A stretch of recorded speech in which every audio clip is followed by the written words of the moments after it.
Toastmaster Eric will be giving his first icebreaker speech, and the topic is uniqueness with a cost.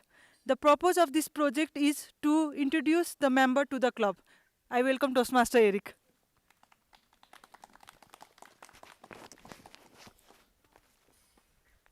Thank you, Toastmaster Monica. Ladies and gentlemen, let's give a big round of applause to Toastmaster Eric. Now, Toastmaster Eric is one of the youngest member of our club. He says he's an introvert. And the first time we spoke on the phone, we spent around half an hour talking to each other. That's all you. That's all you. And I told him I'm an introvert too. now look at them laughing. They don't believe it, but actually I am. So there's a way how we can overcome that fear of speaking, and this is probably one of the first of the many ways of how we can overcome that fear of speaking in front of public, which is to give your icebreaker speech. So Toastmaster Eric, I wish you all the best for your speech. Oh, the floor is all yours. Oh yeah, please let's give a standing ovation to our icebreaker speech. So do I just have to hold this?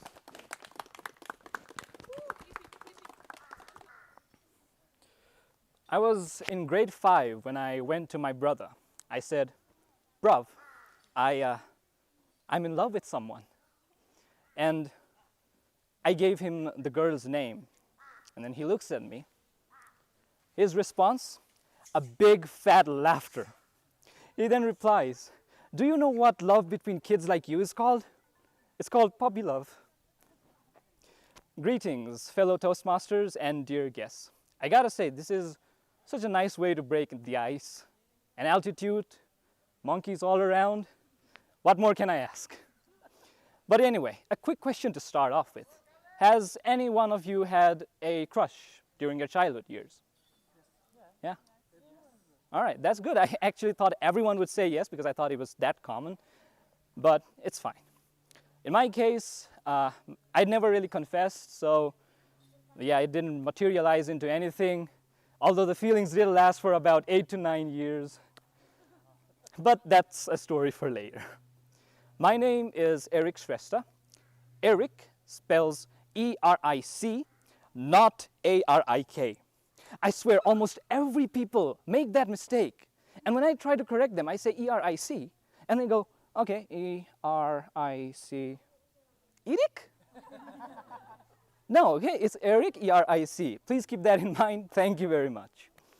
Now, ever since I was a child, I used to be considered a genius. I used to score top grades in my class. And granted, my school wasn't that big. It didn't really matter. What matters in the society is ranks, competition, percentage, grades. And even though I could get high ranks without having to put too much effort, my parents would always scold me. They would say, "If only you tried a little harder, you could get 100%. My school teachers didn't help me either. They would always call me this smart kid, over smart kid, or a gifted kid with overconfidence. And maybe I was overconfident. I don't know about that. Whatever I was, I just felt like I was a bit different from other people, other students. And maybe it was this environment that set me up to be competitive, but I started to like being exceptional. So much so that I started to change every preferences just because of that. For example, I used to like Hindi and Nepali songs and movies, but I shifted to English content because back then when we were kids, English content were not as popular. As I grew up, however, English songs, started to spread out among the communities. What did I do? I shifted from English content, English songs, to dubstep. You know, the wop wop wop kind? Yeah. Now I listen to those and some other random Japanese songs. I prefer DC over Marvel because DC is less popular than Marvel. Well, that's actually only half truth because I also like Batman a lot. But you get the point. The point being that I had developed a rather arrogant mindset. And I couldn't really help it. I knew that it was doing more harm than good. Because I chose computer science from management field in +2. Only because the other two fields, the business studies, the hotel management, those were too mainstream for me. Yeah, that's the only reason. And then I was obligated to study BIT now, and now I'm starting to realize that computing isn't my forte. I don't like programming, I don't like coding, I don't like any of those things, but here I am. It's like my whole career is now probably in shambles just because of my preference to being this unique guy. There's another problem with this, and that is being different also makes you, ignored kind of stuff. For example, I am one here, the community is rest.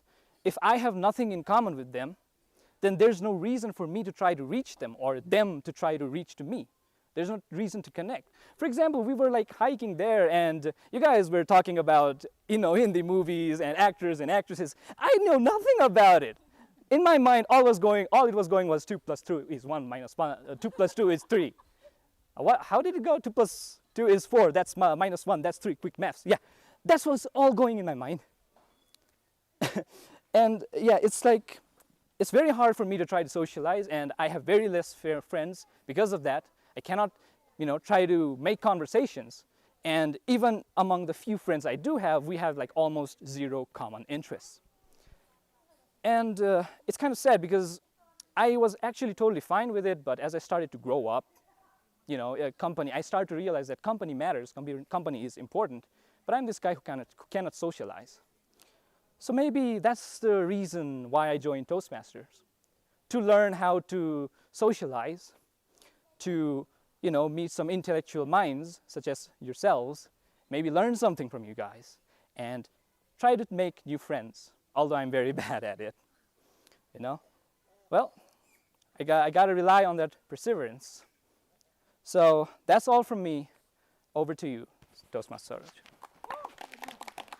I'd like to congratulate Toastmaster Eric for completing his first icebreaker speech, and I love the way he shows the puppy love with his hands, and it shows like how really he used his hand gestures and all, and he has a really good vocal variety to grab uh, uh, to grab audience engagement. And like the time when he was having the conversation with his father and all the dialogue, how he did not seem that it was his first speech. He was really pro giving in his facial expression and gestures, and he has really clarity in his voice. And I and yeah, so but there was few improvement, like he was not doing eye contact in middle and he was seeing the down. And another one improvement was he was just folding his hand like this, and this shows that he was little nervous, so that can be the improvement. And he really had a really good story, like how he started with the his childhood love, like puppy love and all, like how people he grabbed the audience attention, and then how his brother reacted to it. And then he told about how he get the interest in the EDM musics and Japanese songs rather than other musics and dance marvel movies and all. And how he told about the way he was bedridden when he got the tuberculosis and all, and how he was not able to socialize with the people and all, how he was unique in the schools, how he like he was considered as a smart kid and all. And then later how he realized that he need to socialize, and so that was really good. So thank you, Toastmaster Eric, and I have to congratulate you for completing it. Thank you.